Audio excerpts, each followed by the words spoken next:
Hi, how you doing today? We're kind of out here in the boonies, out here in the timber and stuff. And what I'm going to do today is I'm going to show you a little bit about a knife. And that would be this knife right here. And this is an old hickory knife. It's made by Ontario Knife. It's a 14-inch blade. A lot of people on my table look at it and they'll say, oh, a machete. No, it's not a machete at all. Approximately 109 years ago is when they started making this type of a knife by Ontario Knife. And I'll actually turn it around here and maybe we can get a little shot where it actually says Ontario Knife on it. So that Ontario Knife, that design and company's been around for about 109 years. It took me a while and I found this knife right here, and that's the biggest house butcher knife I think you'll ever see. And so what I did is I took some time, sharpened it up, and I made it sharp enough that we can actually cut paper like this out there, clear out to the tip, okay, or on the body of the blade that cuts like this. That's pretty sharp. With the wind blowing a little bit, it messes with my paper, but you can see that knife is really, actually very sharp. If you just keep teasing it right out to the tip like that, there, that's sharp. So what I'm going to do now is I showed you the knife, I cut some paper, we're going to go over and we're going to chop off a couple of pieces of wood. A lot of people say that the high carbon blades don't hold their edge very well. Well, I'm going to prove to you that Ontario Knife anyways holds their edge quite well, because I've done this before, and I do have one short video that like I say, I kind of had to one-hand it. I was out in the boonies and it was cold. But that video does exist on YouTube. Now we're going to do it again with somebody helping me so that I don't have to work so hard to get the video. I'm going to show you how to cut some wood here. What I'm looking for right now is I'm looking for some dry wood. I don't want punky, I want dead hard dry wood.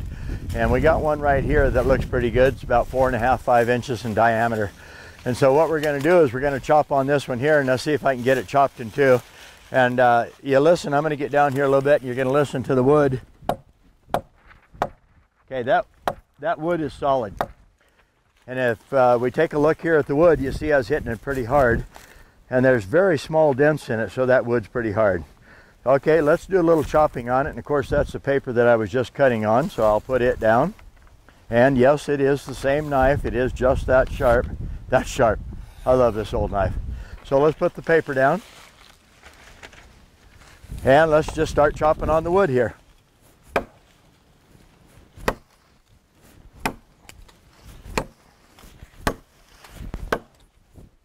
You can hear it's solid and the pieces and chips are flying.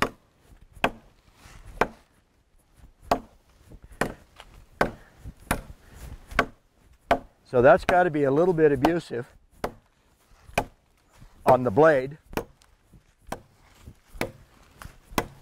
Whew. Some of them pieces are pretty good size. You got to hit a moving target. Would you imagine taking your butcher knife out and chopping a log in two? And that is good hardwood. I started out a little bit too narrow, so I got to widen it a little bit.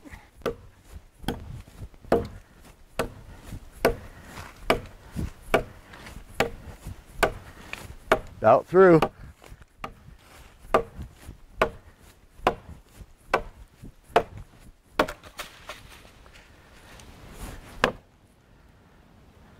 Ha, won't say. There you go, there's the knife.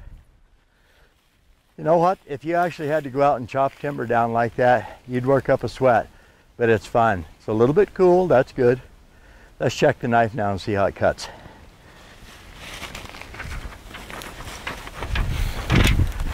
Okay, like I say, the wind raises a little bit of cane with the paper. I swear to God, that is hard steel. Because I don't care where I go across that paper. It bent the paper a little. That's sharp.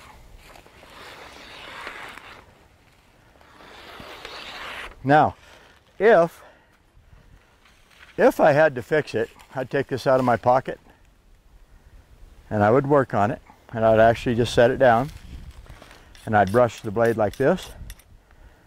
There's two corners on there. One right there and one right there. They're just 90-degree corners.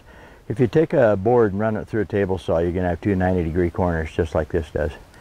I touch the 90-degree corner to the blade, and I come back here, and I brush the blade. I can go back this way, or that way, and I'll speed it up a little bit, and we'll get into real time, just like that. I don't press more than about 3 to 4 ounces of pressure.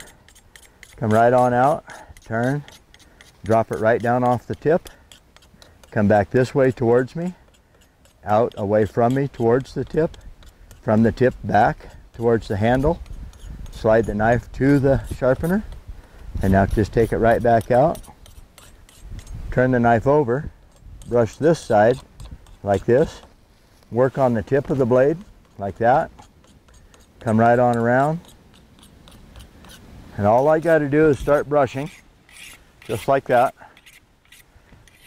Now, if the knife was really dull, it would probably take me 20 minutes to fix a knife like that.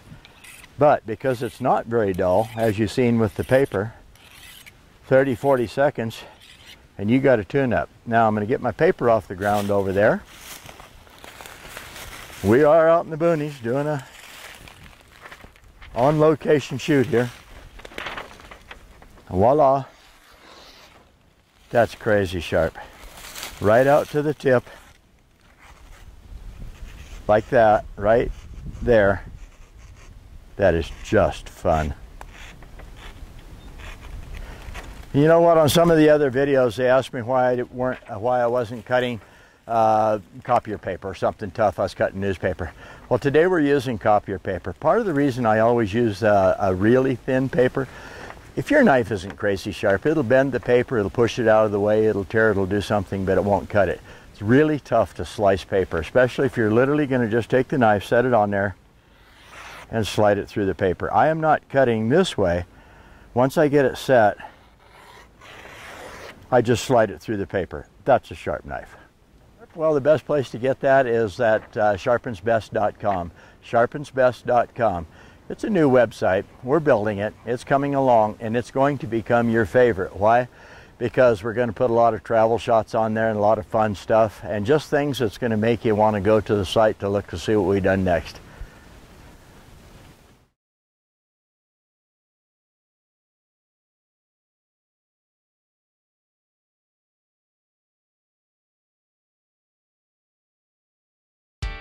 Hi, I'm Brad Buckner. What I do for a living is I sharpen knives, and I tell people how to use a handy sharp knife sharpener. I show them, I demo them. I work at the gun shows, I work at boat sport and RV shows, home and garden shows. I travel, there's a lot of different venues. And what I'm here to do is tell you a little bit about handy sharp knife sharpener, and the most important website that you can find, that would be sharpensbest.com. That's sharpensbest.com. Is I grew up kind of in the sticks, and I literally grew up in a barn. It's kind of funny, but I grew up, we used knives and axes and things like that, and chainsaws, and grew up logging and on a farm, and then I was a welder for 36 years, and kind of tired of that, and I come across handy sharp knife sharpener about 5 years ago up in Deer Lodge, Montana, and I found a tool that I could use that I really liked, and I did a lot of sharpening and a lot of things like that, and I was already pretty good at sharpening most things, and I just found a different tool to use, and kind of fell in love with it, and then found out I could sell it. Better than the others out there? Well, there's one thing, it's almost indestructible. We changed from PVC pipe, ABS maybe it was, to nylon because there was some breakage on them, not very much, but larger people that sat on them on a rock while they're fishing could break them. And we changed that. It cost me about 35 cents per sharpener. There's 43 different things that I can sharpen with it. Doesn't wear out. Tungsten carbide, nylon, pocketable, lightweight, affordable, easy to use. I find a lot of women like them for in the kitchen. There's scissors, things like that. It's just a better tool, I believe, because of so many things I can do with it. You know, and just all the points, lightweight, pocketable, very inexpensive, long-lasting, things like that. Well, what I had to overcome is the other things on the market. The question you just asked, what makes mine better than others? You got to overcome those things. People are set in stone with their sharpeners. I'll tell you, that's kind of like the holy grail. You know, you got to get past all this stuff that people actually maybe incorrectly believe about sharpening. And then, you know, the new kid on the block's got to prove himself. And of course, the old whetstone, you know, has been around since the beginning of time, since sandstone and knives. And so you have to overcome the mindset that people have over the years. Their grandfather told them how to sharpen a knife. Their dad showed them how to sharpen a knife, what to use. And they believe that that's the only way. So when I come along with something that's as easy as I have, you know, to sharpen with, that's kind of a hard project to get over everybody else's years of teaching. Well, personal experience is the best, because if you actually physically take something out and use it, and it does exactly what you're telling the people that it'll do, it's a lot easier to talk to people and tell them that it will do something when you know for a fact it will. And that's like some of the videos that I have. I actually didn't have a part to my tripod, so I had to one hand hold the camera, put it on the ground. Wind was blowing, it was cold. So that was a real out in the woods video. But when I tell people I can chop a tree down, you know, 5-6 inch diameter tree, the knife that I'll show you here, maybe even today, I'll do just that. I'll chop something around here with slice some paper, and you know, just the fact that all of my knives, my serrated edge blades, my axe, my hatchets, things like that are all really sharp. Personal experience is what builds belief, and that's what helps you to sell a product. You have to talk about a product, you have to show it, you have to get out amongst the people. You've got to do things that let people know that it's even there. We've sold around 40,000 of these, and I get people all the time saying, oh, look, something new. And I hold up the old blue one that's 26 years old, and I say, no, it's really not new. You know, I mean, it's sort of new, but, you know, we're just more, my webpage, sharpensbest.com, that's coming along. You know, it's going to be advertised a lot, and so just more people, dealers. I'm looking for dealers outside of Wyoming and Colorado, you know, down Texas, Pennsylvania, and places like that, hunting places. So just, you know, getting more sold, getting the word out, doing more videos, YouTube, things like that. Yeah, well, you know, a really big thanks to the Handy Sharp family. It's been in the neighborhood for 26 years, so to speak. It's been around. But my friends, my family members, the people at the gun shows, totally different group of people. A little plug for people that go to gun shows. I've never had a bad check. I take, I don't know, 200 checks a year. And when you've not had a bad check, okay, that has got to be a testimony to the kind of people that go. They thank me, they bring other people over to my table, and they say, you really need to buy one of these things, you know. So the testimony from my customers is worth its weight in gold, and that's what I build. That's why I call it a Handy Sharp family. It's a family of people. Well, I believe so much in it because I get people that come up to me at the gun shows all the time where I frequent, northern Colorado, Wyoming, and over in Nebraska, and they actually come up to me and they shake my hand and say thank you. And I say, what's the thank you for? And a lot of them will say, well, you know what, I didn't believe, and I bought it and I went home and I tried it, and guess what, it worked. And a lot of those people come back and they put the money down and they buy a new one, you know, they buy more. I've got people that have bought 20 sharpeners in the course of a year.